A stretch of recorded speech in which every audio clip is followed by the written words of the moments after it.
Well, good evening, ladies and gentlemen. Nice to have you joining us here once again tonight as we have our second episode officially of season one of Live with David. And hello, I'm David Burrows here from the Video Show Network. And it's fantastic to be able to share all the different things that we can share with you because of this new technology. And I just want to take a moment and say thank you to our friends at Be Live TV. And if you're thinking of doing some broadcasting yourself, go check them out online, BeLive.tv. Now, before we get started and I introduce our first guest tonight, I just want to ask wherever you're watching from to please come on over to our Facebook page. We've shared this around in many different places. You're going to be able to give us your comments here tonight, and we want to be able to see your comments, and you're actually going to have an opportunity to come on camera if you wish and join us, talk to myself, talk to our guest. But you can only do that if you're watching from our original broadcast page, which is the Video Show Network, or as you can see there on your screen. So please share this link, but please come on over to the Video Show Network Facebook page and help us get some engagement going here tonight. So we've got some viewers jumping in. You know, music is certainly one of my favorite things, and I recently met this gentleman probably about a weekish ago. We've just started to get to know each other. We've got some things in common. Similar to, but he's doing it on a much bigger scale than I have. Put on a youth talent showcase here for a few years, and he's doing something similar, but he's taken it to really high levels, and it's called RAMP, Rising Artist Mentorship Program, and it's become quite successful over the last few years, and that's who we've got here tonight. His name is Vincent Burkardt, and he is joining us live from Colorado. Let's see. There he is. Hello, Vincent. David, thanks for having me on. Oh, you're very welcome. I'm excited to have you here, and so glad that we got to meet recently, and I know we're going to have a lot of connections to talk about for probably years to come. But I guess the best way to start is tell a little bit about who you are, and then what is RAMP? I live in Fort Collins, Colorado, which is about 50 miles north of Denver. And the Rising Artist Mentorship Program gives performance opportunities to youth musicians, and with a focus being on learning life skills, on building community, on kind of connecting dots here in the northern Colorado region and also outside of the country through some contacts, families I've met online overseas. Fantastic. So how did that come about that you got to meet some families overseas? Were you traveling or? No, that was kind of through search, me being curious and wanting to give some international friendships, sort of like a 21st century pen pal Okay. opportunity to some of the musicians that I've been working with here in Colorado. So it's kind of humorous looking back. I first tried connection in China. There was a media person out in China that I tried connecting with. Soon realized that the media in China is pretty tightly controlled. I don't think they were really honestly looking for the type of thing that I was looking to do. And then I saw online an incredible, very young drummer in Japan, and connected with the father of this drummer, and soon realized that the language barrier was such that I was actually considering hiring a translator. Oh, wow. And then realized even when you both speak English 100% well, it's very difficult to communicate about some of these things. So I decided that wasn't really the best idea. And then I saw Lucy Gowan, who's a guitar player in London, on a website playing Dust My Broom on a cigar box guitar and with a very good tone, connected with her dad, Mark, and we decided we had some things in common to try. And that was the beginning of it. Wow. That's interesting. I always find it interesting how things get started with people. They're sometimes sort of by accident, right? There's a thought there, but go back a little further. What's your background in music? You're a musician. You're a song. You do a lot of different things, I would think, to be able to do something like this. Right. I'm not I didn't go to school to be a musician. I'm kind of learning. I played harmonica for years, which is a legitimate instrument. There's quite a bit you can do with that.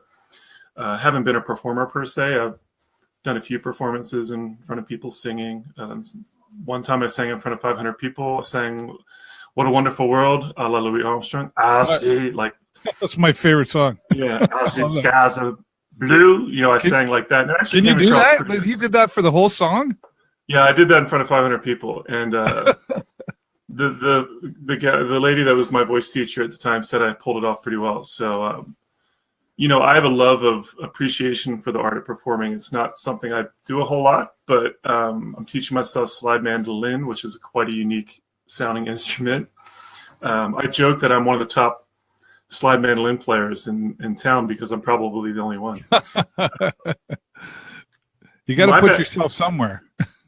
My background is I didn't go to school to do the whole program. I wasn't. I kind of fell into it through being on a community radio station as a programmer, and I took over a show, wonderful radio station, KRFC 88.9 FM, a community radio station here in town, and I did a demo for a show just for fun to learn how the equipment worked. And I did a 15-minute demo for a blues show. You know, I threw on some Allman Brothers and some Robert Johnson. Nice. Did some back announcing, did a weather forecast, and not intending to get a show. And there was already a very well-established blues show on the station. And they offered me this show that they wanted somebody to take over called the Kids Show. Person that started it was having some health issues, but they wanted to keep it going. So I took over the show, which would have kids fairly young come on and talk about soccer and bring in their favorite CDs and get airtime on the radio. Wonderful. Sometimes perform some music.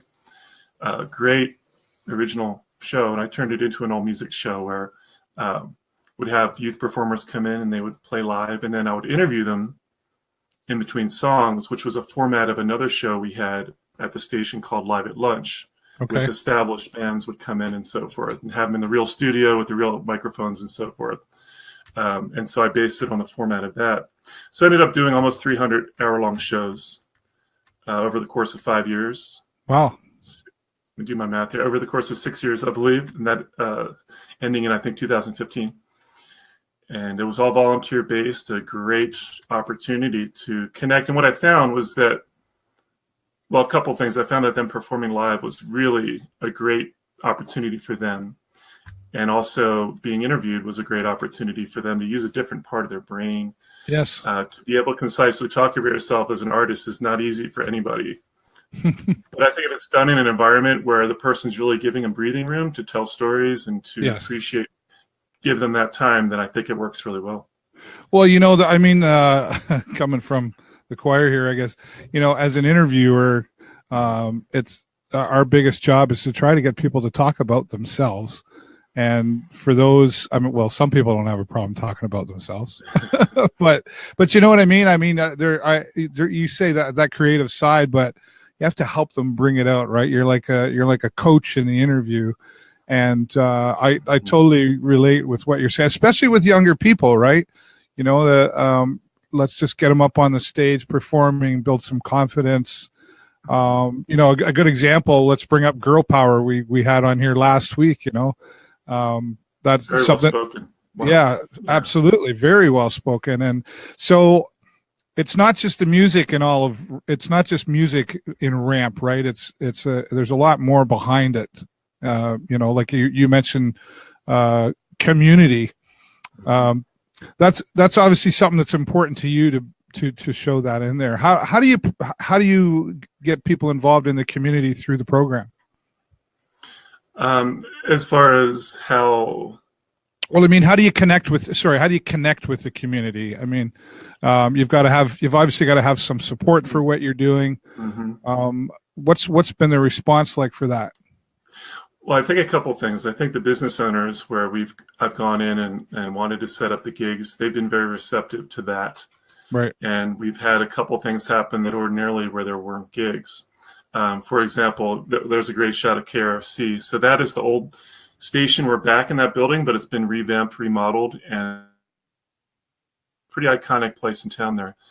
So that's me a few years back with Jared on the left here. He's now at Berklee School of Music. Grace Cush is now doing some incredible things as a 13-year-old blues guitarist. Wow. She's doing remarkable opportunities that she's having. Colin Orr on the right there. And I have to tell you a really funny story. Yeah. I'd like to go out on a limb, and I think that part of, to answer your question further about building community, is I think when people see that I'm trying new things, going out on a limb, and you have to try things, and you have to see how they work. So for me to more fully understand what it's like to be on live radio, which is pretty intense, because you can't see who's listening, but there are people out there. Could be one person, could be a million people. Yeah. It's probably, it's not a million, but so I decided to sing a song. I mean, I'm an okay singer. I'm not a great singer, but my friend Sherry is a wonderful voice coach, and I wanted to sing the song "Black" by Pearl Jam, which is not an easy song to sing. And Eddie Vedder is so iconic. It's sort of like Louis Armstrong. Like can start at the top. Yeah, like you can try it out, and you're not going to compare it all to that talent. But she gave me voice lessons, and I was actually going around intonating that song like the Wicked Witch of the West to learn how to open up this whole nasal cavity, which is what she said that Eddie Vedder does. And so I'm in that room, and Colin and this may have actually been the same visit. I think this was the day that I did this. Actually, interesting.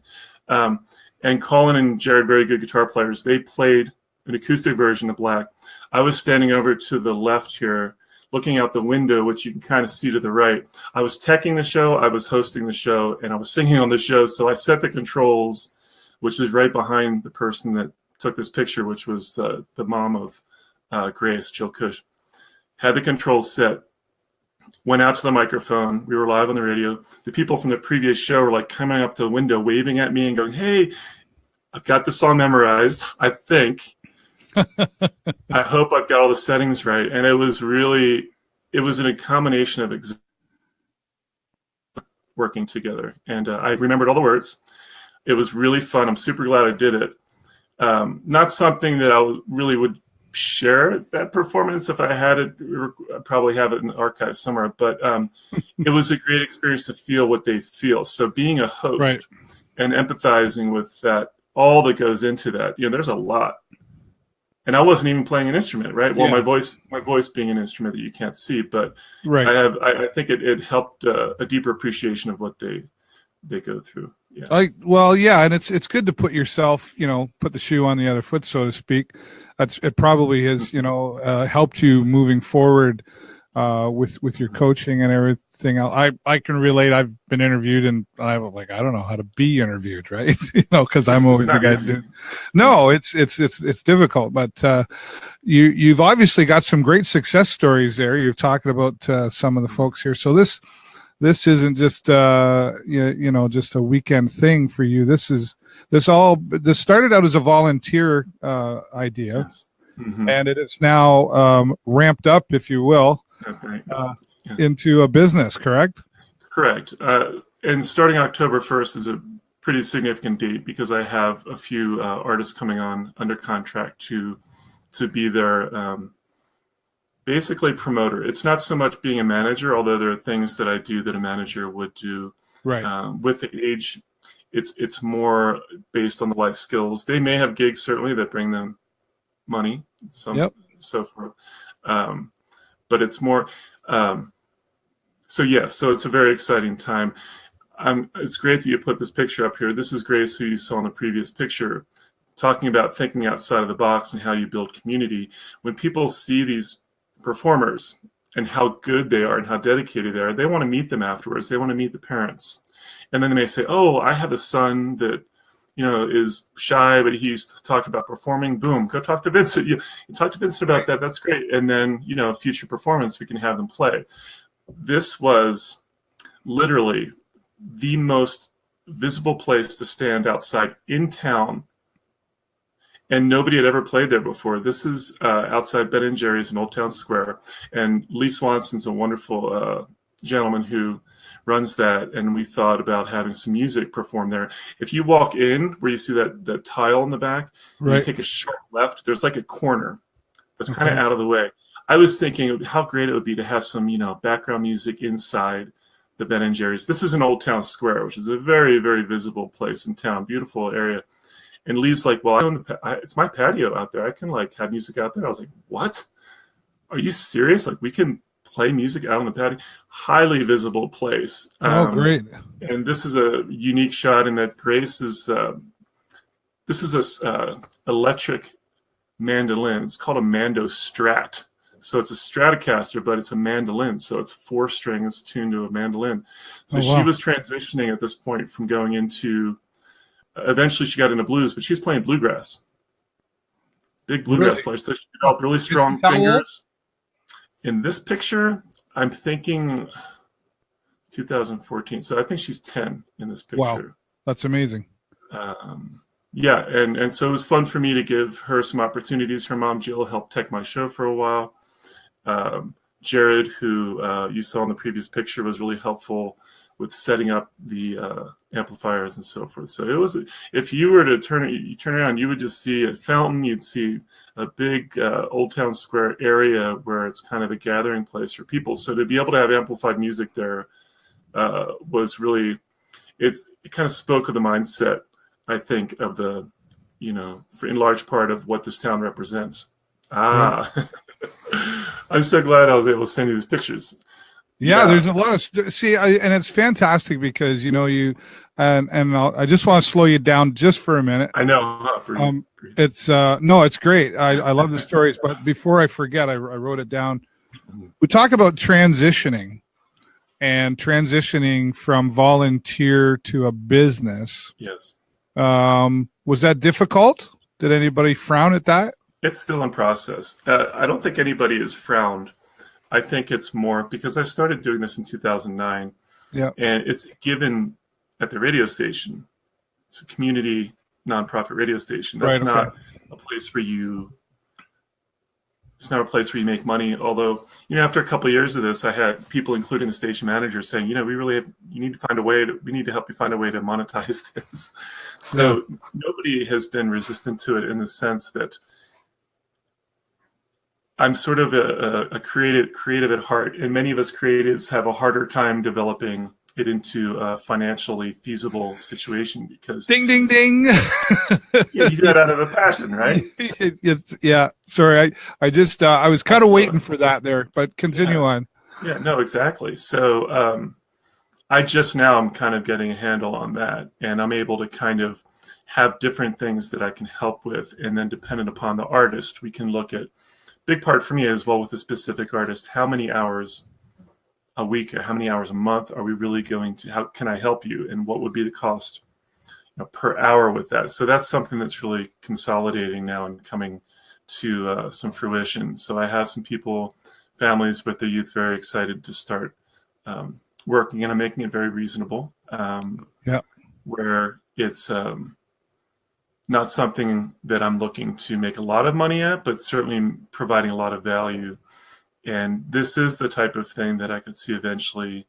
It already is reaching overseas, although I'm not looking overseas at that being a financial element, because what I'd like to do is the artists that I'm working with here, one of the great things about being able to work with Ramp is you can get connected to some very talented musicians overseas where you can work on some online projects with them overseas.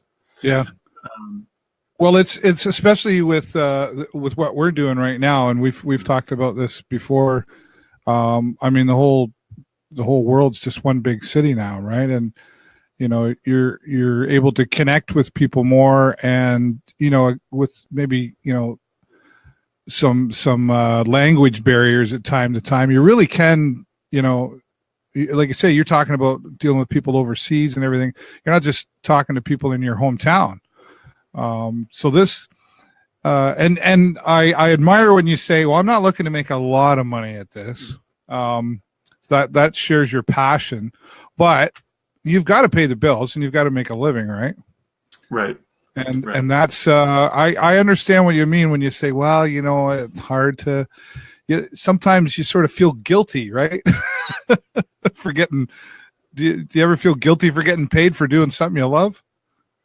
No, but I think that there is a mindset out there that the art should be free, Yeah.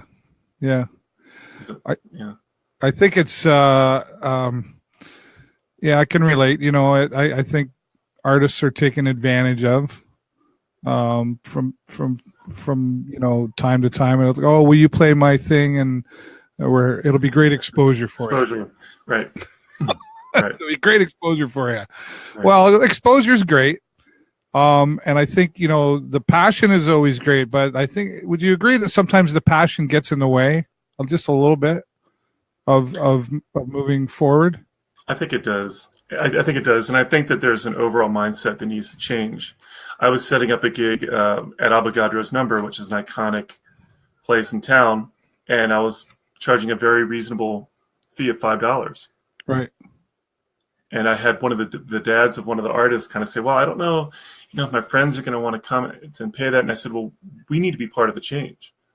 Like, we need to explain to them to come hungry and thirsty and to buy the food at this establishment and to support the artists, because all the money was going to go to them. And as youth, if they understand that all that practice and time, and they're getting compensated for it like they're youth professionals, that's going to stick with them all of their lives. Absolutely. So if you have $5 to spend, that is like the most important way you could possibly spend it. Like, have one less latte this month, Yeah, really. And I think it goes to show, hey, somebody was willing to pay money to come see me. What a great feeling that wow, they paid money to come see me. Right. It's a part of the encouragement process and the helping them with the confidence and to move forward with their talents. Right. So no, I think we could probably do a whole show on how that needs to change. I don't think it's a problem in just certain areas. We go through the same thing here. And honestly, other musicians need to support other musicians and talents. Not, hey, if you let me into your show for free, you can come to mine for free. I've had offers to we'll put you on the list. And I honestly, and I'm not just saying this, I said, thank you, but I don't want to be on your list. Yeah. Yeah. I don't want to, I want to support the arts, and I think other people should do that. And that's another way that people like to bypass it. Oh yeah, I'm your buddy. Yeah, get me on your list. And there's a lot of pressure. That's like the norm. And it's like, that's not right. Have one less beer, when you're out and about. When I give away tickets on my show, I have a lot of friends. Yeah. They just appear. Oh my God. They just, wow, where'd that go? And that's okay. I get it. Right. Yeah. But moving forward again, you started to talk about this picture that we have up there now. And yeah, that's very fond memories. Speaking of iconic venues, this is the most iconic venue in all of Northern Colorado, by far. This is the 101st year of the Mishawaka Amphitheater, 14 miles up the wild and scenic Poudre Canyon, the Poudre River. It's only designated wild and scenic river. It's the only river in Colorado with that designation. And this gentleman built a homesteaded, the prettiest place you could find up the canyon. So you can see the steep canyon walls across the river in the background. Wow. And very high stage raised up very high. They have national acts typically. And the owner, Danny Grant, was very generous to let me use this for 3 years in a row. And I have 10 bands. Nice. And it was a 6-hour festival. And the youth that you see up there were part of a junior broadcaster program that I did with a teacher, Tara Sparks, from Tavelli Elementary School for 3 years. It was a weekly after-school program where we taught these youth to be junior broadcasters and to MC events. So they are the ones that MC the intro of the bands. I was up there at the very beginning, and then I stepped off the stage and kind of made sure everything was flowing the way it needed to. Right. But these youth are fearless, and you're talking 9 to 11-year-olds up there. Yeah. Well, and again, what a great idea. Junior broadcasters. You get a good response from that, obviously. Really did. Some life-changing moments, I think, from the responses that I got from the parents, where they're able to, to construct a good interview. It takes time, but it's not rocket science. If you have a good intro, you kind of know where you're going to go. You leave room for flexibility, and you allow people to tell stories. You understand basically what the time frame is, and then you have a nice wrap-up that you've practiced a few times. You make eye contact, you engage, you bring yourself into it a little bit. If you're talking to a musician and you're a musician, say, oh yeah, I play guitar too. And I've seen the looks on people when they're about to be interviewed. And then when the interview starts and they're like, oh, this is going to be adorable. I'm going to be interviewed by this elementary. Oh, how adorable. And then they do the intro for the interview, and you can see their change. Like, whoa, we've got something here. Like, this is a real interview. Professional going on here. This is a real interview. Yeah. You're very accurate in what you're saying. And again, the preparing for the interview, and there really is a skill involved to it. It's not rocket science, but it's a skill for sure. And I hear, oh, that guy could be a salesman because he talks a lot and this and that. You could be this and that and the other thing. But there's really a form to it all, right? Like you really do have to listen. You got to know. I've always had a hard time. I sometimes maybe still do. Maybe I'm doing it right now. I have to learn when to be quiet, when to talk. And those are skills that not everybody has right away, but they can be taught. And I think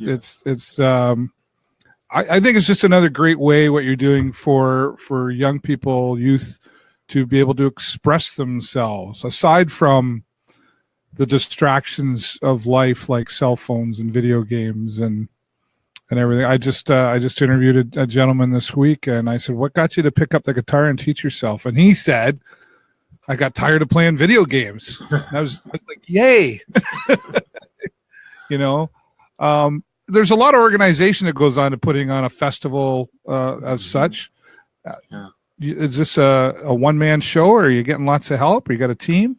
One-man show, I would say. Now, in a situation like this event at the Mishawaka, we definitely had parental assistance with, helping at the door and, helping to promote in any way they can. Right. The gal on the very end to the right, she's the daughter of Danny Grant, the owner. She developed the flyer, which was really cool. So I wanted to get her involved in that. That's another little skill where you can make a flyer and have that part of the event. But no, it's pretty much been me. Yeah, that's okay. And it's workable. I think that it's definitely workable. Setting up events is quite time consuming, certainly the Mishawaka event. And I did get lucky with the weather 3 years in a row. And, right, that always helps when Mother Nature cooperates. Decided that after 3 years, I wanted to kind of move on and try other things, like get into Be Live, which is happening now, which is very exciting. Yeah. The cool thing, one other thing about this picture is, and Tara, who's the elementary music school teacher at the elementary, knows way more about the psychology and the level of the kids. So she really made this class happen where she mentioned this is the age where they can start to think outside of themselves. Getting younger than that, and it gets a little bit like they're still trying to figure out all this stuff. But when they reach that age, they can start to think outside. To be able to immerse them into community events is really we've got a lot of great feedback about it. Yeah, you don't want to get into daycare. No, okay. Yeah. Definitely not. Fantastic. I'm just looking for. I'm trying to get. There's another one here. They've got. Yes. Polaris Expeditionary Learning School. They had some great musicians come out of there. This was a TV show that was a cable station, still is, through the school district, the Poudre School District, PSD TV. And I met with the gentlemen, Herb and Matt, who run that station after I had a band on my radio show that had won a contest and been in that studio. And I was like, there's a TV studio at the school district, really? And so I set up a meeting just to kind of talk to them about what I did. And during that meeting, this collective light bulb went up, and we decided to try to have a TV show since Herb was so into rock and roll. He grew up on it like I did. And so we did 74. So Herb was the director of these shows. We co-produced. Okay. I brought in the talent. I hosted the show. I interviewed, so we did 74 of those. Those were not live. Those were pre-recorded, typically a half hour, enough for about 5 songs with interviewing in between. So it's a much different, when you're on video, like now, it's like I flossed before I came on, to see, and your breath is fine. Yeah, they're going to make that pretty soon, I think. I don't know what that's going to be called. So that was wonderful because they got the chance to be on video, and that was really fun. That was a lot of fun doing that show. And we actually had some of the shows were hosted later on by some of the junior broadcasters were actually the hosts for that show. Oh, fantastic! So it's just all kind of molding in one to the other. That's fantastic, folks. If you're just joining us now, we welcome you here to our show tonight, and we're talking with Vincent Burkardt. He's from Colorado, and he is the founder of RAMP, Rising Artist Mentorship Program, and we're having a great conversation with him. I have a feeling we're going to have to probably end up doing a part 2 of this show because there's so much to talk about. And we welcome your comments, ladies and gentlemen, and wherever you're watching us from, if you want us to see your comments that we can share here with our audience, you've got to come on over to our Facebook page, the Video Show Network, or you see there on your screen, fb.com/TVSN World. I've also just put out a link out there as well for anyone who would like to come into the green room. We'll make sure you're decent before we put you live, but if you've got a camera and a microphone, you want to talk to Vincent or myself, be part of the broadcast, we definitely welcome that. And if you don't, we just love to see your comments and any questions you want to ask Vincent. I know he's thrilled to be here tonight, and we're excited to have him here as well. And please, take a moment and share this link around, and get us some more attention, and get Vincent some more attention here tonight. Do you get time away? I mean, you're really busy with all of this. Are you making time for yourself, or you just want to just keep going, and it's not like work to you? It's not like work. It's a passion. It's a lot of fun. I have some goals to start making some music with a couple friends of mine who are musicians and so forth. So we're working on that. I've got that as a project. I've started acrylic paint, so I really enjoy doing that as well. My mother was quite the talented artist. Oh, okay. And so, it's one of mine in the backdrop there. Actually, it's one of my paintings. Oh, very nice. I have a great appreciation for art because I can't do it. I'm that can't draw stick people guy. That's too funny. There's a lot of different ways to express yourself artistically. Well, you know what? I've said that comment to some local artists here, and they always say, "Well, you are like with what I'm doing, right?" So yeah.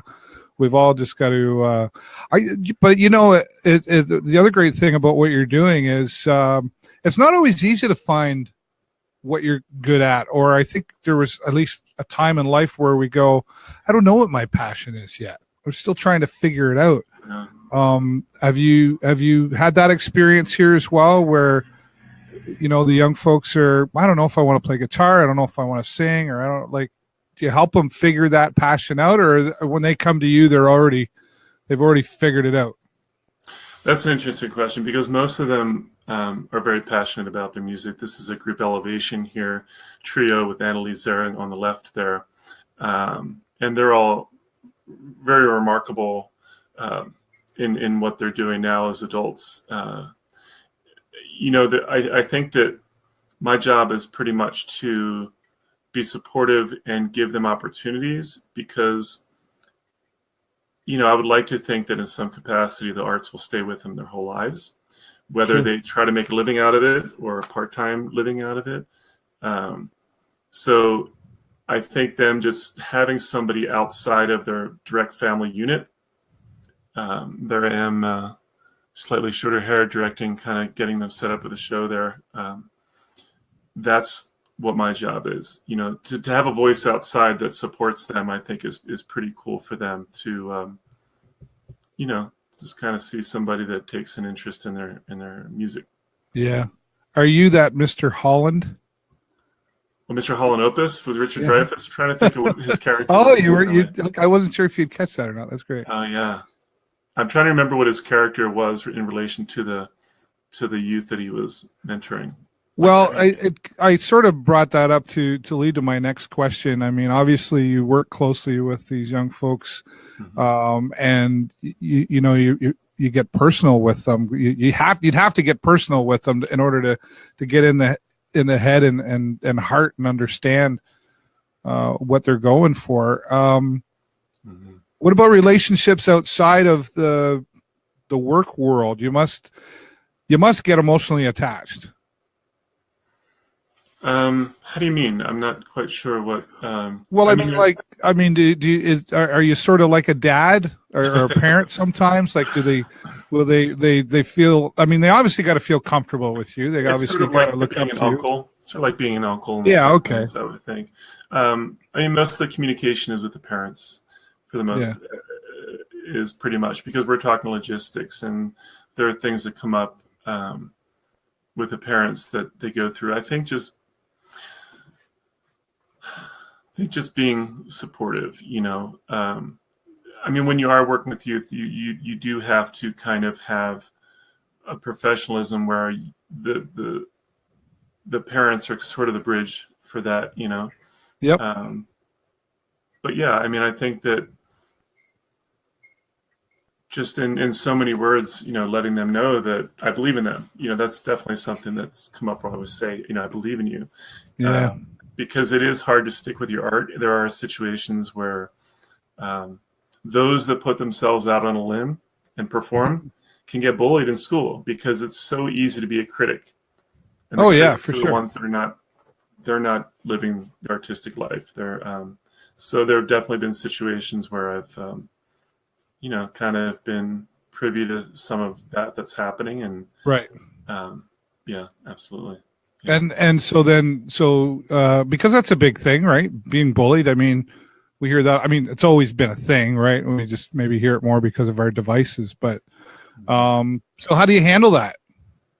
Somebody comes to you, I'm maybe not going to do this thing because I'm getting teased too much, or I'm feeling bad, or am I? I mean, honestly, for me, I haven't really gotten that involved in that because that comes through the parents. Yeah. For the parents. I mean, I've only had that once or twice that's come my way.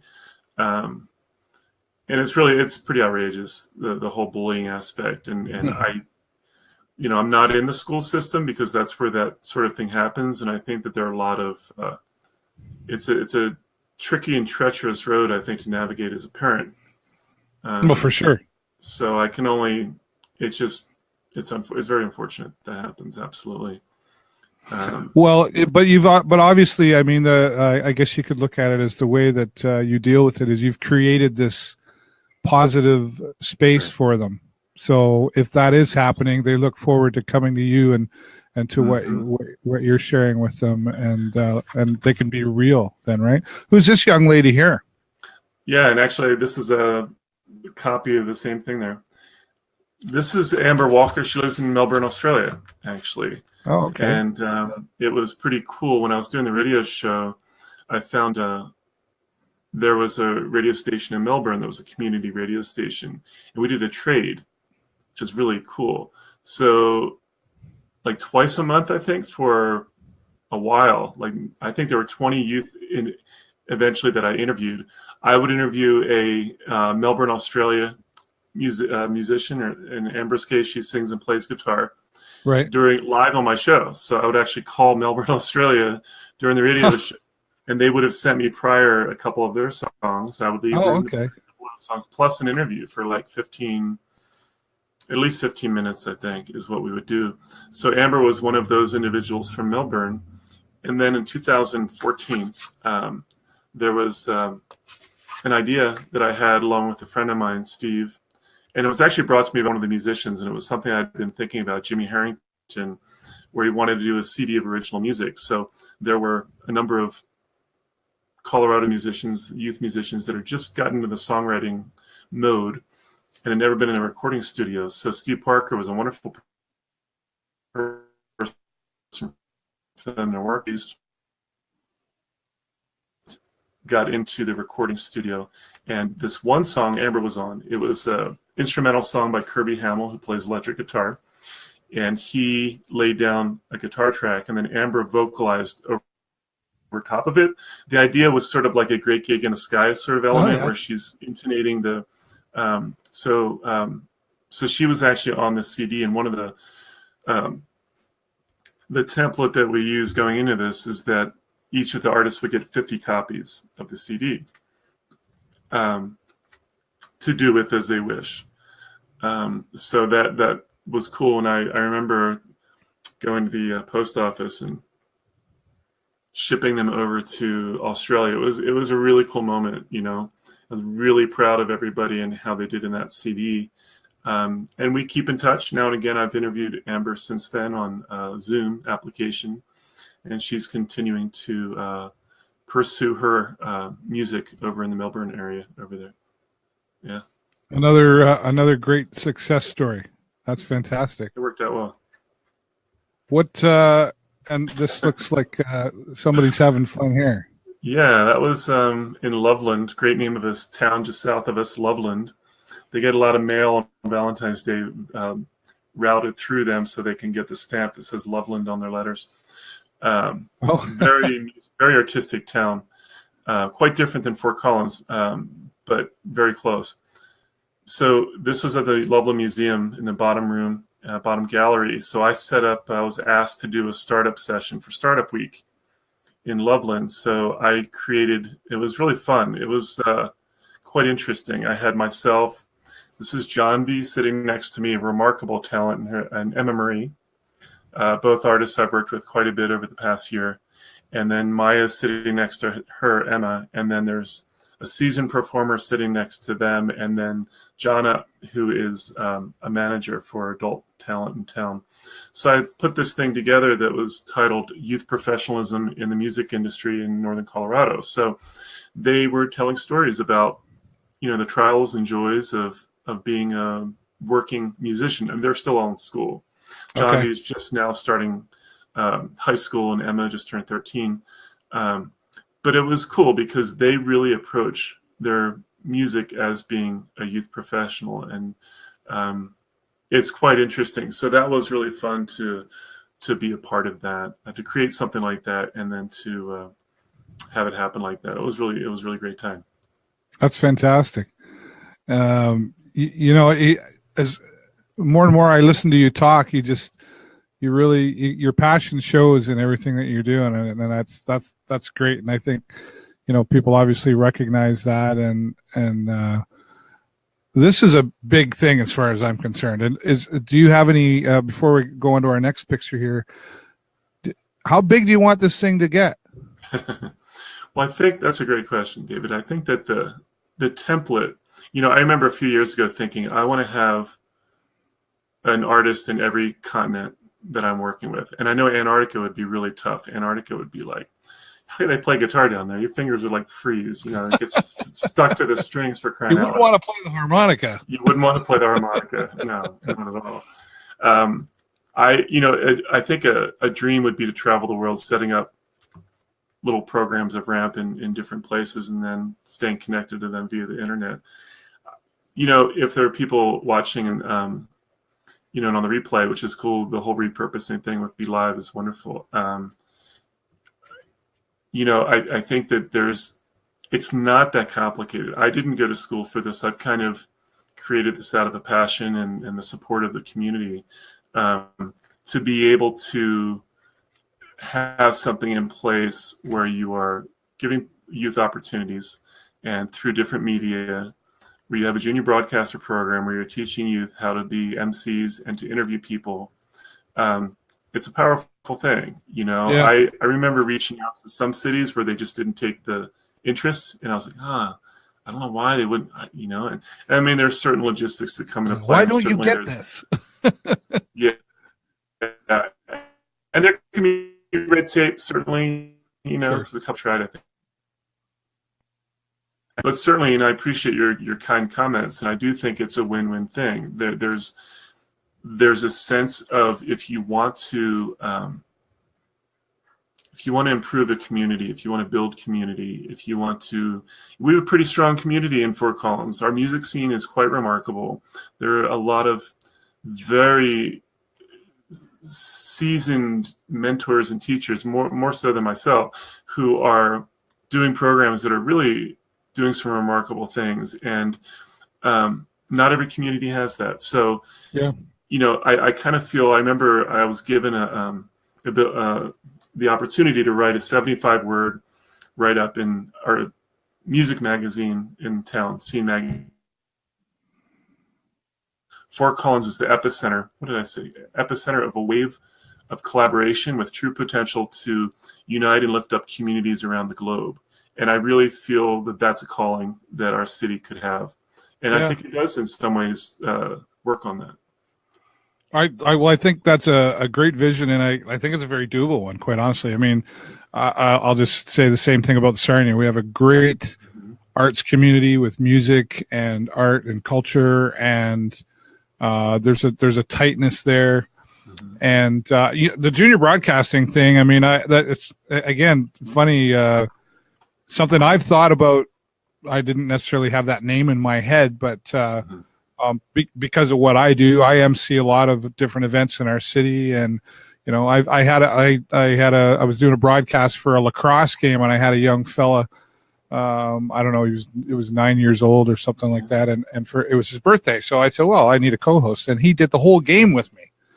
And it was fantastic. Right. And he had the tie and everything, and he knew, he already had the passion going, right? So now it's just channeling that. So I know you and I'll definitely have to talk after this broadcast at some point to maybe we need a satellite office of Ramp here in Sarnia, Ontario, or something. That'd be incredible. And just a brief comment on what you're saying. I have had 11-year-olds that have done interviews that they completely did better than I could have done in that situation. I remember at the time saying, I could not, and saying to the parent, I could not have done as well as your son or daughter just did. That was remarkable. Yeah. So yes, that would be incredible to talk more about that at for sure. Well, I've always wondered, and I'll steal a quote. I can't remember who it says, but it basically says, because you're putting courage into young people as well, right? You're coaching them to have the courage to do what they want, and I often wonder if fear prevents so much talent in this world from being seen, and where could we be right now if fear did not exist? To put yourself out there, put yourself out on a limb, and don't worry about what other people think and the bullying, and we've talked about this on another show. You put yourself in front of the camera, so to speak. People are going to say stuff, they're going to do stuff, but we've got to get over that, right? And it sounds like this space that you've created is a space for that, and that's the Big Shots. This is Big Shots UK. That was very interesting. Yes, so that was a culmination of a long-term project where Dawn French is the host of this show. She was in one of the Harry Potter movies. She's a comedian in the UK. Emma Marie, who you saw earlier in the middle, and then Lucy Gowan, who I mentioned earlier on the right, in London. So we did a song together, a music video of Sweet Child of Mine, which was a song that was part of Lucy's repertoire. She's a rock guitar player. She does busking. She's had some very prominent gigs. And they were just a fantastic family to work together, because there was a lot, did I mention a lot? Of communication to make this music video with Cindy, Emma's mom, and myself and Mark. And so I was really proud of how that turned out. We had Taylor Alt, wonderful, at the time, budding filmmaker, still in high school, or just graduated, did the editing on this and filmed Emma. So we recorded and filmed here, recorded and filmed in London, blended them together, and they'd never actually met in person. They'd met on the internet. Okay. So they applied for the first year of Little Big Shots being in the UK, and basically using that music video as something for the producers of the show to take a look at. So here they are meeting in person. It was quite incredible experience to witness that happening. It was really fun. When that aired, we were able to watch. There was a party at the Siebert, Emma's, her household, to see that as it aired live in the. Well, it didn't air live like when it was actually happening, but when it aired, we were able to see it. Yeah. And it was cool. It's really cool. Knowing what was involved. Knowing what was involved, and knowing that they'd really want, because the goal was honestly for them to meet. when we did this music video, we had no idea like how or when that was actually going to happen. So it wasn't that much longer. I'm guessing that it was 10 months from the time that that music video was released to what you're seeing here. And then they performed an abbreviated version of that song for the crowd, and it was a beautiful stage that they were able to play on. And they're still friends. They're releasing, more music together, and have since this happened. So it's a way that the internet was able to actually bring people together, and it shows how these are true friendships. Even though they hadn't met for quite some time, that was the goal. And had they not met in the internet, obviously they wouldn't have had that opportunity to meet in person. It's powerful, right? And again, what we're seeing, even like with what we're doing here with Be Live, and just to be able to, that whole networking thing's always been there, but I think the internet's probably made networking more comfortable, probably, for people. I think so. It's easier to get behind a keyboard sometimes than it is to face to face until you get to, right? And then all our different personalities. What would you say, though? I mean, this is all good and it's all positive and fantastic, and I'm super happy that someone's doing this and glad that we've met, and I feel a good connection there. But it's not all perfect and glorious, right? So it's not. Well, I don't know. Has it all been sarcasm? What's been the toughest obstacle for you that you've had to overcome in order to create the success that you're experiencing? I think the frustration of not being as business minded as I wish I was, and to be able to not have a real solid working business model in place, which is now happening, but it's taken quite a while. So I've had other, this hasn't been my main source of income since ever. Right. And so that has been frustrating, because I know what could be. Sure. Knowing that it could expand more if I had more resources to do more things, and to do it 24/7, which is really the goal, to be able to do it all the time. That has been, well, actually, the other thing has been that because I like to try new projects, it's always had kind of this nebulous quality. Like now it's getting much more defined, but it's like, oh, well, let's try this. Let's make a music video with international talent. To put that on, when people want to give you grants and to sponsor you, it's a very linear process, and you have to have very specific inputs and very specific outputs, and that's been a tough one for me. Because there's I haven't been working a manual. I've sort of been, creating a manual. That's something that I would like to actually do at some point, is to have a manual where people can look at this and say, oh, this is duplicable. We just need the resources of time and, places to do this. But that's how you build a business. I mean, you maybe were building a business when you didn't realize it. I know I've gone through that, You're going over here, you go, well, let's try this. Well, what if this works? And I've been told, well, you just focus on one thing. Well, no, because it's all a part of it, right? And we're better at some things than others. But I've always tried to find people that are smarter than me, just so you know. That's a very wise thing to do. That's the thing. Like, I don't think Bill Gates or Henry Ford were that smart. But they found the right people, the team, right? Yeah. To help build the vision. Yes. And it sounds to me like, well, and with what we're doing, who knows what we can do together, and the other people that you've met through Be Live and wherever else. It's building that team, and I can't wait to. I'm sure we'll talk before, but I can't wait to have this interview with you again 1 year from now. Because I've already got a prediction in my head of where it's going to be, and I think it's going to be. I think it'll be a regular heard of name in the artistic world. Let's put it that way. I think it'll be discussed at the dinner table, because the way people our children, our youth are being taught is completely changing. The industry world is changing. We have a you can get a diploma in gaming at our local college here, right? And that's a fantastic thing because it's a multi-billion-dollar. It's not just playing video games. It's that business side that you talk about, that I've got this idea and I can put all this together and I can do this, but I don't know anything about marketing, or I don't know anything about writing grants, or what's a business plan, right?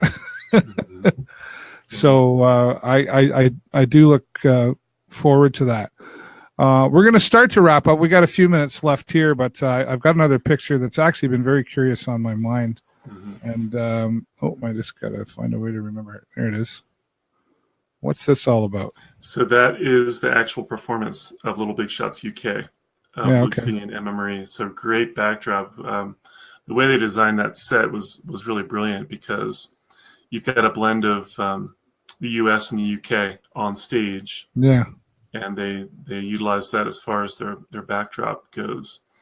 Yeah. Great shot there. That's fantastic. Yeah. So anybody around the world is welcome to contact you then? Right. Yeah. My website is, there's a new domain out there. It's been around a little bit. You've heard of .com, obviously, .org. This is .guru, .guru. So ramp, R-A-M-P, .guru. And my email's on that front page of that. And folks can please contact me, and we can talk. Yeah, I got to say I never heard of Guru, so that's something I'll have to. I knew the com was going to be taken. It was, and all the other ones were basically taken. But I saw that Guru, and I'm like, I want to keep the ramp thing there. It's nice and concise. Yeah. Well, so I guess ramp. Yeah. No, Guru caught my eye. I was like, what is Guru? So right. Smart. Yeah. Fantastic. So when you're not doing this, are you doing anything else? I do respite work with adults with intellectual disabilities. Oh, okay. That's a source of income for me as well. And I'm actually moving into a host home provider situation for that.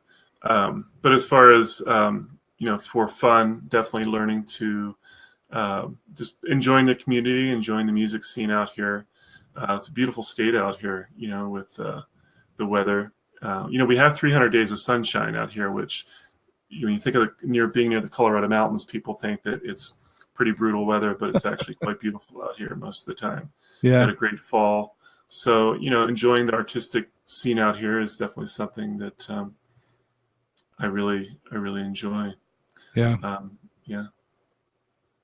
Well, yeah. It's exciting to talk to you, and everything that we've talked about is, I'm like, wow, this is really amazing that this is happening. And, hopefully we've got some of the word out to some of our audience, and this will be available as a replay. Mm-hmm. And we encourage you to share it, and everybody who's watching, please share and reach out to Vincent. I know he's a pretty nice guy. He's approachable. And you do a show as well now. You're using Be Live TV as well. What are you doing with that? I am, and I'm trying to come up with a day and time. It's tricky because I'm connecting with Australia, I'm connecting with LA, I'm connecting with Romania, I'm connecting with London. How do you? There's all these different time zones. So yeah. I have some pretty fun guests lined up. I had Lucy Gowan, who you saw earlier, as my first guest. Yeah. Stephen Healy is going to be on a week from tomorrow as my guest. Oh, fantastic! A great Love guy. to have you on soon. Sure, we'll do it. Don Grierson, who is a legendary promoter, AR person. Oh, yeah. Wow. Promoted the Beatles, kickstarted the careers of many, many, many artists that we've heard of. He's going to be on October 3rd. That's coming up. So I've got some other people as well lined up that are really excited to be able to do that, And I think that if they know me and my style as far as making it fun and making it approachable, these are people that are willing to be on, That's fantastic. Well, I look forward to that for sure. And I'm kind of jealous about that, Don. Like, wow, that's fantastic that you're able to. So you've obviously made contacts through what you're doing. It's kind of one of those things where I'm like, am I really having this conversation with Don? Because there was an artist that I was doing some work with here that had a project out in LA, and he was kind of overseeing the project a little bit, and he was as kind of giving some mentoring advice. And they're like, "You won't believe who we talked to. We talked to Don Grierson." I was like, "I don't know. I'm sorry, I don't know who that is." Like, look him up. Look him up. And my jaw dropped, and I was like, "Whoa!" And it's like, you should contact him and tell him about Ramp. And he's a very nice guy, extremely humble and willing to talk to me. So we probably had 7 or 8 calls, about an hour each over Zoom, and we just talk about stuff. And he's told me some very, very fascinating stories, and just he's a remarkable wealth of knowledge, as you can imagine. He teaches now at Musicians Institute, and he works with some artists. He's a voting member of the Grammys. He's written a book called It All Starts with the Music, It Begins with the Music. So he's more than happy to be on my show, and we're going to try to get him out here to Colorado in next March. That's fantastic. It really is. Well, we're running out of time here, and it's just been a joy to have you on here, Vincent. I've really enjoyed your stories and the pictures that you shared. And congratulations to you for what you're doing with this, because you may or may not know, but you're having a huge impact on many lives, and that's not a bad place to be. We need more of that, and it's to be able to share your skills and help other people grow with their skills, and you grow, and it's just a great place to be, isn't it? It is. It's very gratifying, indeed. Yeah. Indeed. Well, congratulations, and thank you so much for being here, and reach out anytime. Stay on after we end the broadcast. We'll talk for a moment. But ladies and gentlemen, Vincent Burkardt has joined us here. Ramp is what we were talking about, and we're just going to put that website up one more time if you want to reach out to Vincent and learn more about the Rising Artist Mentorship Program with Vincent Burkardt. Maybe you want to connect with him because you're somebody who's a young artist, or maybe you want to bring Ramp to your town. Who knows what it is? Get a hold of Vincent and make it happen. Vincent, my friend, thank you so much. Once again, thanks for joining. Thank you, David. Great. You're welcome. Well, thanks, everybody. That's all the time we've got for you this week. As always, I thank you for joining me. I'm David Burrows here, live with David. Please take a moment, go over to my Facebook page, the Video Show Network that we broadcast on, and also check out my new Facebook page, Live with David. And we're Twitter and Instagram and all those things. You know how to find us. And tomorrow, my weekly recorded show promoting Sarnia Lambton is already on. We've got it on early, actually, so you can check that out on Facebook, the show David Burrows, and also our website, tvsn.ca. I'll be back next week with another exciting guest here on Live with David, 8 o'clock Eastern, every Tuesday night. Thanks, everybody. Until next time, bye for now.